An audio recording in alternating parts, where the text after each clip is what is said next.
নমস্কাৰ সকলোকে পুনৰ এটা নতুন ভিডিঅ'লৈ সকলোকে স্বাগতম জনাইছোঁ।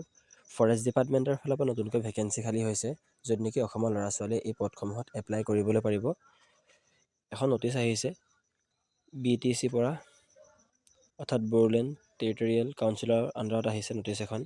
ফৰেষ্টাৰ, গেট 1, ফৰেষ্ট গাৰ্ড দুটা বিভাগত পদ খালী হৈছে আৰু এই পদসমূহত এপ্লাই কৰিবলৈ হ'লে বয়সৰ সময়সীমা কিমান বিচাৰিছে, এডুকেশ্যন কোৱালিফিকেশ্যন কিমান লাগিব আৰু কোনসকলে এই পদসমূহত এপ্লাই কৰিবলৈ পাৰিব, গোটেইখিনি ডিটেইলছ এই ভিডিঅ'টোৰ পৰাই জানিব পাৰিব। ভিডিঅ'টো স্কিপ নকৰাকৈ শেষলৈকে চাই থাকক আৰু যদিহে চেনেলত প্ৰথমবাৰৰ বাবে আহিছে, প্লিজ চেনেলটো ছাবস্ক্ৰাইব কৰি ভিডিঅ'টো এটা লাইক কৰি দিব। এই নটিচখন আহিছে বড়োলেণ্ড টেৰিটৰিয়েল কাউন্সিলৰ আণ্ডাৰত, অৰ্থাৎ বড়োলেণ্ডৰ যিখিনি ল'ৰা ছোৱালী আছে সেই ল'ৰা ছোৱালীখিনি এই পদসমূহত এপ্লাই কৰিবলৈ পাৰিব। অৰ্থাৎ BTC আণ্ডাৰত যিখিনি ল'ৰা ছোৱালী আছে সেই ল'ৰা ছোৱালীখিনিয়ে এই পদসমূহত এপ্লাই কৰিবলৈ পাৰিব। এই পদসমূহত এপ্লাই কৰিবলৈ হ'লে আপোনাৰ বয়সৰ সময়সীমা কিমান বিচাৰিছে ষ্টেপ বাই ষ্টেপ কৈ যাম, ভিডিঅ'টো শেষলৈকে চাব। টোটেল ভেকেঞ্চি আহিছে আপোনাৰ 197টা। পোষ্ট ৱাইজ ভেকেঞ্চি চাব গ'লে ফৰেষ্টাৰ গ্ৰেড 1ত আছে 47টা আৰু তাত চেলেৰি থাকিব 14,000 পৰা 49,000লৈকে আৰু 6,200 গেট পে থাকিব। এডুকেশ্যন কোৱালিফিকেশ্যন আৰু বয়সৰ সময়সীমা ফৰেষ্টাৰ গ্ৰেড 1ত বিচাৰিছে এডুকেশ্যন বিচাৰিছে বেচেলৰ ডিগ্ৰী আৰু বয়সৰ সময়সীমা জেনেৰেলৰ বাবে 18 বছৰৰ পৰা 40 বছৰ বয়সলৈকে এপ্লাই কৰিবলৈ পাৰিব আৰু SC ST 5 বছৰ যোগ হ'ব আৰু OBC 3 বছৰ পাব।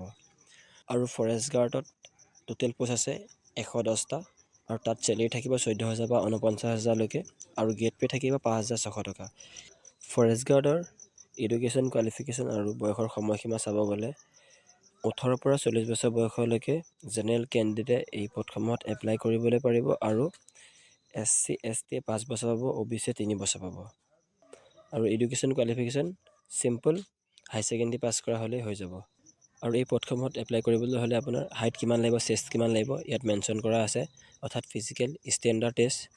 আপোনাৰ হাইট লাগিব জেনেৰেল কেটেগৰীৰ বাবে 163 চেণ্টিমিটাৰ, মেলৰ বাবে লাগিব, ফিমেলৰ বাবে 153 চেণ্টিমিটাৰ লাগিব আৰু STP আৰু ST হিলছৰ বাবে 153 চেণ্টিমিটাৰ হাইট লাগিব, ফিমেলৰ বাবে 145 চেণ্টিমিটাৰ হাইট লাগিব।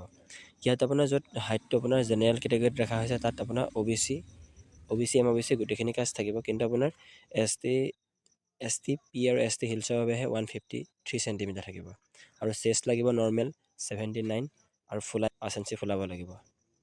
আৰু যদি চাব যায় ৰিটেন এক্সামিনেশ্যন আৰু ইণ্টাৰভিউ প্ৰচেছটো কেনেধৰণে হ'ব, ফাৰ্ষ্টে আপোনাৰ ফিজিকেল টেষ্ট হ'ব, য'ত নেকি 26 কিলোমিটাৰ খোজকাঢ়িব লাগিব, 4 ঘণ্টা সময় দিয়া হ'ব মেলৰ বাবে আৰু ফিমেলৰ বাবে 16 কিলোমিটাৰ খোজকাঢ়িব লাগিব, 4 ঘণ্টা টাইম দিয়া হ'ব।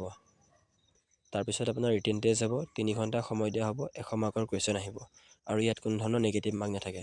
তাৰপিছত আপোনাৰ ভাইভা থাকিব 20 মাৰ্ক, য'ত নেকি আপোনাক ভাইভাত কিছুমান সোধা পোছা কৰা হ'ব। তাৰপিছত আপোনাৰ ডকুমেণ্টছ ভেৰিফিকেশ্যন হ'ব, তাৰপিছত ফাইনেল মেৰিট লিষ্ট আহিব। আৰু এই পদসমূহৰ এপ্লাই চলি আছে আৰু এই পদসমূহৰ লাষ্ট ডেট ৰখা হৈছে 15 মাৰ্চ 2026। আজিলৈ ভিডিঅ'টো ইমানেই আছিল। যদিহে ভিডিঅ'টো চাই ভাল লাগিল প্লিজ ভিডিঅ'টো এটা লাইক কৰি চেনেলটো ছাবস্ক্ৰাইব কৰি দিব আৰু যিমান পাৰে ভিডিঅ'টো শ্বেয়াৰ কৰি দিব। ধন্যবাদ।